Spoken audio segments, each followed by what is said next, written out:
buying a home is stressful. Not because you're doing something wrong, it's because no one teaches you how to do it right. And let's be real, most of the advice out there is outdated, oversimplified, or just plain wrong. And it's not like you're purposely trying to make a bad decision buying a house, it's that you get misled. It's like one of those things you don't know what you don't know by the headlines, social media, and even like well-intentioned friends. And I've helped over 500 families through this exact situation, and I keep seeing the same 7 mistakes. So in this video, I'm gonna walk you through what those mistakes are, why they happen, and more importantly, how to avoid them, because someone already made those mistakes, so might as well learn from those. So let's start with mistake number 1. It's the invisible cost of chasing rate, which seems totally normal on the outside. Everyone wants a great deal, but here's the problem. Chasing the lowest rate without understanding what's your risk tolerance, that's the real mistake. Every home buyer should grade themselves from a 1 to a 10, 1 being not risky and 10 risking it for the biscuit. And here's why. That lender with a super low rate, might come with a surprise $8,000 in closing costs, or worse, they're slow and even unresponsive. And that seller that received your pre-approval letter might reject it completely. But don't worry, I have a lender report card that you can download for free and use it to grade your lender as well. All right, let me put it this way. Picking your mortgage advisor or mortgage based on rate alone, although it's important, is like picking a parachute for skydiving because it's the cheapest one on Amazon. Like if you saw this rating right here, would you buy it? It's a 3.8 out of 5. I would be like, no way. Now, some of you daredevils out there, you might have a higher risk tolerance. Maybe it's a 6 or 7.5 out of 10. And don't get me wrong, if your lender can land you safely 70 or 80% of the time, technically speaking, you have a higher chance of landing safely than not, right? Compared to like a 49% chance. For me, my risk tolerance is a 2.5 out of 10. I want that parachute working 100% of the time, especially the bigger the deal, meaning multiple 6-figure purchase. So use this as a North Star. What's your risk tolerance? 1 out of 10, because no one brags about their 0.1% savings when they lost the house of their dream because you need a house to get a mortgage, right? If you don't have a house, then there's no need to get a mortgage. And to help even more, this is the lender report card. You can use this to grade your lender or mortgage advisor to make sure you land safely. So question number 1, who has the lowest monthly payment and total cash out of pocket? So you're kind of taking the whole picture, payment and how much do I have to pay to get this mortgage to buy the house. Question number 2 is how clear is their plan to get me from pre-approval to keys? Basically what I'm trying to say is if you have a sense that this person isn't going to be ultra clear on the exact steps to go from A, B, and C, I would grade them on the lower scale. But if you're like, this person's crystal clear and I actually understand it and I believe them and I can see it in the proof, right? Then I would grade them as a 10. Question number 3 is,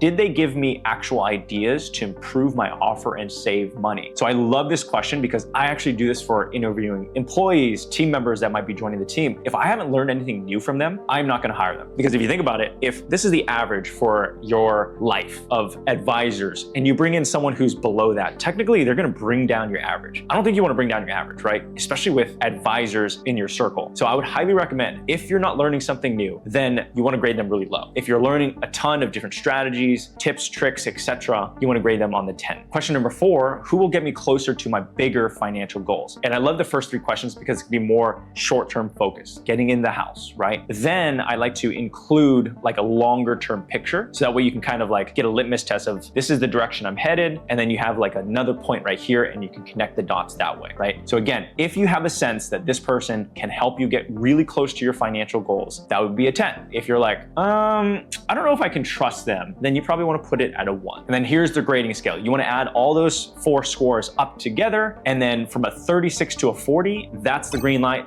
That's your person. 28 to 35, I would do like a yellow light, meaning they're okay, but I would actually do more due diligence, maybe ask more questions or look for somebody else. If it's under 28, I'm going to save you a ton of time. Just cross that off your list. There's so many people who are going to be in the green. And I'm not saying I'm perfect, but like there will be somebody in a different state that I'm not licensed in or some other area that will have all those greens. Let's talk more about mistake number 1. And it basically boils down to having the right who and the right guide. That's actually why I created the homeownership free trial guide. So that way you can actually test your budget for free without having to commit to a home purchase. And if you're interested, the link is down below and it's completely free. Now let's talk about mistake number 2. Mistake number 2, thinking you have a real pre-approval. Oh my goodness. This one hurts my soul, hurts me to the bones because it's one of my biggest pet peeves just in life in general, right? Is paying for a service and not getting delivered on that promise. Basically, you're giving someone some money, it's like, hey, you promised me this, and then you end up getting this. That That is one of my biggest pet peeves. I don't know if that's the same for you guys out there, but that's for me. So I want you to check this out. This is from a very big lender, and we're gonna keep names confidential and the bank confidential just to keep things professional. But you can see here, you've been pre-qualified for a home. And then what you can see is this pre-qualification is based on a full credit report and information you stated about your income and assets. Oh my goodness. This causes so much turbulence because I want you to imagine this scenario. I know this is a crazy example, but literally if you went to this bank, or there's a few other ones, and you put in, I made $10 million a year, you would literally get a pre-qualification letter for like a gazillion dollars. And like literally you would get it in physical form in your email, and then you could literally go to your realtor and say, hey, here you go. And if the real estate agent isn't skilled at all and they're like, oh, I've never seen this before, they're gonna be like, cool, let's go on out, right? But if you actually have a great real estate agent, they should know the good lenders from the bad ones, and they would sniff that out immediately. Whenever it says stated information, that's immediate red flags, right? So what I wanna show you is the residential purchase agreement. So basically it's a purchasing contract for California specifically, but you're gonna see this very similar in other states. What you can see here is pre-qualifications, level 1, pre-approvals, level 2, and then level 3 is your fully underwritten pre-approval. So pre-qualification, any listing agent, the one representing the sellers that sees pre-qualification and there's another offer that says pre-approval, they're automatically gonna put yours on the bottom of the list or ask you, hey, you have to get a real pre-approval letter, and then basically you gotta go through the process, right? So what I'm trying to say is the pre-qualification is okay for early conversations. What I think is better is actually using a home affordability calculator. There's a ton of them out there. I actually have one. I'm gonna put it in the link down below just in case you're interested. But those are gonna be, in my opinion, way better than a pre-qualification, because the calculator, you can make adjustments on your inputs and you can see how it affects your outputs. The pre-qualification letter, you just put it in and just spit something out. And then you're just like, okay, what do I do with this, right? So I wanna tell you about a past client that actually went through the pre-qualification process. They submitted an offer and literally the listing agent was like, we're not accepting your offer until you convert this to a real pre-approval letter. And then she was trying to get a hold of the lender and they were like, okay, we'll call you back in 1 to 2 business days or something like that, right? And of course, there's multiple offers on the house. So basically, long story short, I was connected to this client by the buyer's agent and we were able to complete the pre-approval, get the offer in. I spoke to the listing agent, shared them my track record, and they're like, okay, this is great. Thank you so much. I'm so glad we're not dealing with a big bank. Let's do it. And then the rest is history. And you can see her essentially very nice words to me. And it really made my day when I got this text message from her. So here's what I believe. Don't even waste your time on a pre-qualification. Just use an affordability calculator like the one I've created, or there's other ones out there. The pre-approval, on the other hand, should be the bare minimum. That should be like the standard. This is where your mortgage advisor will verify these items: income, credit, and assets with supporting documents. Okay, that's the key word. You're gonna need to supply those documents at some point, so you might as well get it out of the way. Also, another pro tip, most home buyers will see that pre-approval letter and see it's good for 90 days, thinking like they have to redo this whole process all over again. Most companies will simply ask you, did your income change, credit change, assets, or your money in your bank account change? If none of those changed, then they're simply gonna issue another pre-approval letter, good for another 90 days. And if you don't wanna end up like that home buyer that's rushing to put an offer in and then recorrecting their mistakes, let's cover mistake number 3, perfect timing. Unfortunately, perfect timing is a myth. Check this chart out. It's basically showing you from 2002 to end of 2021, so basically 20 years. If you keep your money invested in the S&P 500, starting with $10,000, according to JP Morgan,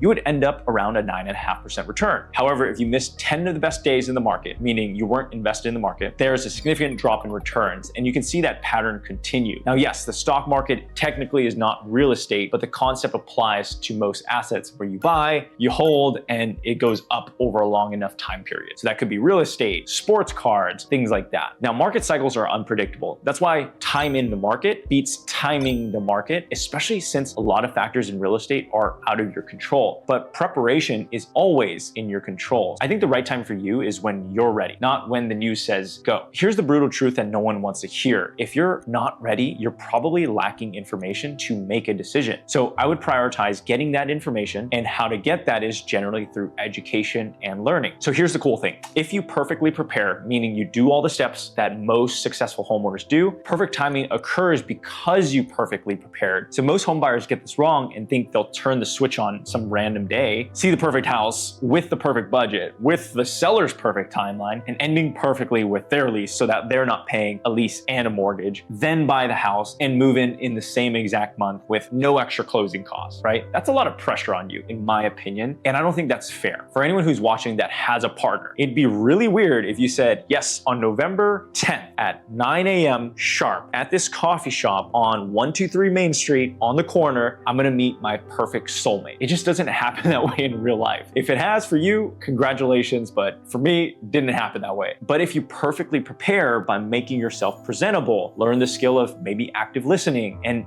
maybe genuinely be curious when you're meeting people, you're going to run into that one person on that one day, not because you perfectly timed it, but because you perfectly prepared for it. Okay, so now that we got the timing right, it's time to avoid mistake number 4, because this one breaks souls. Mistake number 4, guessing what you can afford. Have you ever been heartbroken, like ghosted or dumped out of nowhere? In real estate, I see it happen way too often. This is the heartbreaker mistake. You're scrolling through the apps, you see the one. I'm not talking about the dating apps. I'm talking about the home that checks off all the boxes. You contact the agent to go see it, and guess what? You love it. Of course, it's the one. Then you go to the boring old me and you talk numbers. You're like, Nathan, you're so boring. I love this house. Why you gotta be so boring? I know, I gotta be the bad guy. Then I'm the one that has to bring the bad news. You thought your payment was gonna be here for that property, but on the apps, the property taxes or maybe even the homeowner's insurance is underestimated. So guess what? Your real payment is here, and cue the heartbreak music. And here's the truth that no one tells you. Your budget isn't what Zillow says. It's also not what your friend paid last month. It's what your full financial picture says today and what you want it to look like in the future as well. So the importance of a real purchase analysis, I call it the 5 key numbers you must know. Monthly payment is one, that's a no-brainer. Out of pocket at closing, right? Also, what are the pros and cons for each of the loan types your mortgage advisor is recommending? And then number 4, your short-term and long-term goals. How does this mortgage actually fit for the house today and for what I want to do in the future, call it 36 months from now? And then number 5, how much equity could I grow in my specific zip code with my mortgage in 5 to 10 years? So instead of guessing or going off vibes, let's pull an example up of what it actually looks like in real life. Like I was mentioning earlier, we want to figure out what are the 5 key factors. So the first thing is monthly payment. So here's an example. I kind of built out 3 options here. So conventional, FHA, and then a conventional 5% down, because usually some buyers want to see what's the difference if I do 5% or 10% down.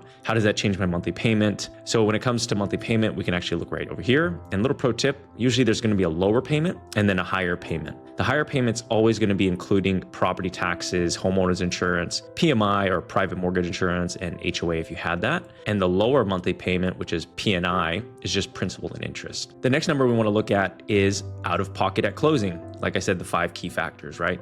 So this is going to be your out of pocket. That means your down payment plus closing costs. And then going over the pros and cons of each option. So FHA is going to be really good. I'm going to go with FHA first. So regarding the pros and cons of each option, let's start with options 1. So conventional 10% down. Obviously the pro there is you're going to have the lowest monthly payment, but the con, it's going to be the highest out of pocket. So technically, if you have the funds to do this and you're not stretching, meaning you're going to have money left over after you buy the house, I would usually recommend conventional 10% down. Now, going to options 2, this is a great option because it's kind of a balanced approach, right? So the pro is you're going to have a very low out of pocket, but the con is technically this is the highest monthly payment. Now you might be wondering, wait a minute, why is FHA lower? The reason for that is because the interest rate is lower and the private mortgage insurance is lower compared to conventional. But what you'll notice is the loan amount is higher. So I'm going to go over that in a few seconds. So regarding options 3, the pro is going to be, it technically is the lowest payment with the lowest out of pocket, kind of that pair, right? But the con is that the loan amount is higher. The reason why is because there's an FHA upfront mortgage insurance premium, just a fancy word for an added fee on top of your loan amount. So what I usually recommend in this scenario is if you're looking at FHA versus a conventional 5% down option, and again, you can do conventional 3% down if you wanted to, but again, this is just like a hypothetical scenario, is I would recommend FHA if you had a lower credit score, maybe let's say under 700. And then conventional, I would recommend that if you have a credit score above 700. Now, again, that's not black and white in the sense of like, hey, if you have this, then do this for sure. I always want to look at, is there easy things that we can do or low hanging fruit to increase your credit score from 680 to a 700 or something like that, right? So it's kind of like a moving target, if that makes sense. So it's not like a, time stamp that this is going to be your forever solution. So those are the pros and cons. And regarding short-term and long-term goals, obviously your mortgage advisor should be able to figure out how long do you plan on staying in this house? is your job going to be staying at this location for the foreseeable future? Or do you have to relocate because maybe of job promotion, or maybe you have an expanding family? So the goal is to figure out how does each of these fit there. And usually what I look at is a break-even tool. Now, obviously the 10% down option will obviously be the lowest cost, but if you remove it, so if I go here and then I remove the 10% down option, and let's say I zoom out like 10 years or something like that, then you'll actually see like a break-even point is, okay, if I plan on moving out and selling this house within 2 to 5 years or even refinancing, I would actually recommend conventional 5% down. And then beyond that, FHA would more than likely be better, mainly because the rate is lower, but in the beginning, you have this upfront mortgage insurance premium, so it takes a little longer to break even. So this isn't a universal rule, and it doesn't apply to everybody, okay? Because this is going to be very specific to you. What your private mortgage insurance rate is going to be, what interest rates are at the time of, purchasing, stuff like that. Lastly, we want to look at your 5 to 10 year equity growth. So basically, you want to look at this number right over here is how much your equity or your house wallet has increased over time. So usually you're going to have 3 variables that are adding to your net worth, which is principal paid, how much you pay down the mortgage, property appreciation, how much the home goes up over time, and then your initial down payment. Okay. So 1 year, 2 years, 3 years, 5 years, looks like we're around 180 to 200, kind of in that range. Then we have 6, 7, 8, 9, 10. So about 400 and change. So again, you can use this tool or you can calculate it yourself based on your specific zip code. Like I said, everyone says real estate is location, location, location, right? So you want to make sure this is specific to your area and your location. And again, this is an example purchase analysis. Let's get back to the regular video. So what I love about this, we turn that heartbreak into a smart play. All right, now that your budget is dialed in, let's move on to the next mistake. Mistake number 5, ignoring credit and job moves. This one's all about communication, but as a home buyer, you may not know what you don't know. So let me show you the lending trifecta, which is income, credit, and assets. In simple English, that's the money coming in, the money coming out, and the money saved. And the reason why this is important is because when you receive your pre-approval letter, or if you're in the process of buying a house, you're in the conditional approval stage, that's just a snapshot in time. What can happen is, what if you bought something like a car or something else? Maybe you're getting engaged, so you got to surprise your fiance or partner with a nice little ring, right? Those large purchases could cause a lot of turbulence throughout the process. So what I want you to know is the lender will review your income and credit up to the day of closing, technically a few days later as well. And they basically monitor, making sure that, hey, you said that you didn't have any extra debt, and literally the day of closing, you got 16 appliances for your new house. What's going on here, right? So I want to give you an example about income, and then I'm going to give you an example about credit, or money in and then money out. So for income, this reminds me of one of my past clients that was going from a senior role to a manager role, where the senior role, he had base and overtime, but when he got promoted to manager, yes, his salary went up technically, so his income went up. But what I want you to know is, on paper, it looks good, but the lenders actually do a different calculation for income. So when it comes to base pay, so let's say it's salary plus salary, you get to use the new salary immediately. So with the past client that I'm talking about, we could use his salary, his promotion salary right away. But because he had a lot of overtime and he was stepping into a position that had no overtime, essentially the lender says, you can't use that overtime. You just basically delete it. Fortunately, his base pay could support the mortgage and beyond. But if you're in a situation where you had all this income like this right here, you have base and bonus like over here, and then you go into a higher base, technically speaking, but no overtime, and it shows a decline, that could be an issue. So what I'm trying to say is, when you're going through the process, just over communicate with your mortgage advisor, because they're going to be able to tell you what path to pick and how to pivot. Now, when it comes to credit, this one happens more often than you think. And this reminds me of a client that did not get their mortgage. Let's say this person ended up getting a car lease, and that car lease was absurdly expensive. I think it was like $1,600 a month, which is crazy for a car lease. His debt to income couldn't support the mortgage with the new car lease. And unfortunately, he had to forfeit the deal, and the sellers got his deposit. That's why always communicating with your mortgage advisor or lender, if any income or credit changes, will help solve any issues. As you can see, guidance is very important, but it's also important who guides you in the process. So let's move to mistake number 6, starting the house shopping before finding your team. This one's like a stealth mistake, because if you think about it, how do you know the type of home you want unless you've experienced it, been inside the house, know what the vibe is? So that's why we have to go see the homes first to make sure they're they're right for us. This is where the mistake comes in. And unfortunately, some real estate agents do this too. They'll show you homes without ever asking if you've been pre-approved. Or worse, they think you're pre-approved, but you have that pre-qualification. This one's worse because you have a document from a supposed legit company. Then you come to find out the homes that you were looking for over here doesn't fit your budget. But really, you got to be looking over there across the freeway. So this is why I'm recommending finding your team first. So that's your real estate agent and mortgage advisor. Now, the cool thing is you can find one, then the other. If I were to have a preference, it would be mortgage advisor first, so that we have clear numbers and no one gets heartbroken, then the agent. But in reality, you can make an argument for one or the other. Now, I know buying a home is a daunting task, like I mentioned from the way beginning. What I want you to know is if you find the right who, they will be able to solve a lot of problems and hurdles for you. There's the saying in the entrepreneur space, you don't build the business, you build the people, and the people build the business. And the way to maximize the team you hire is making sure the realtor and the mortgage advisor work well as a team. If you're having to take communication from the agent, translate all this jargon because you're a first-time home buyer to the mortgage person, and then the mortgage person tells you something, it's like, oh, it's gonna be this contingencies, these temporary rate buy downs, blah, blah, blah. And then you're having to translate that again as a first-time home buyer and then tell the agent, that is a huge red flag. You don't have a what problem, you have a who problem. So let's roll on to mistake number 7, not having a long-term strategy. So this one's a burner too, and many people just stop at getting the keys. As difficult as it is, planning for the future is boring, but the boring stuff works. I always ask my clients this question. What's your ideal future state look like 36 months from now? The reason why I ask this question is because it forces you to think about the future. And the wild thing is, I would say 70% of the time clients have actually thought about their future, but because you're watching this video, you're gonna be part of the cool kids club that actually plans ahead. So I'm gonna give you a peek behind the curtains. Here's some questions you can ask to help guide you to what your long-term strategy would look like. Question number 1, in 3 years, do you wanna upgrade, rent this home out, or stay put? Question number 2, is there a scenario where you would need to move? I think it's really important to know the criteria why I would need to move. Maybe it's kids are growing up and going to college, or I'm planning to expand the family, therefore I may need support. Question number 3, what happens if your income grows or your family grows? Is this home still the plan? And the reason why I like this question is because it forces you to think, if this does happen, what are some things that I need to plan for? Number 4, what's your ideal retirement age? Anyone who's watching this, I do not want you to be paying this mortgage till you're 95 years old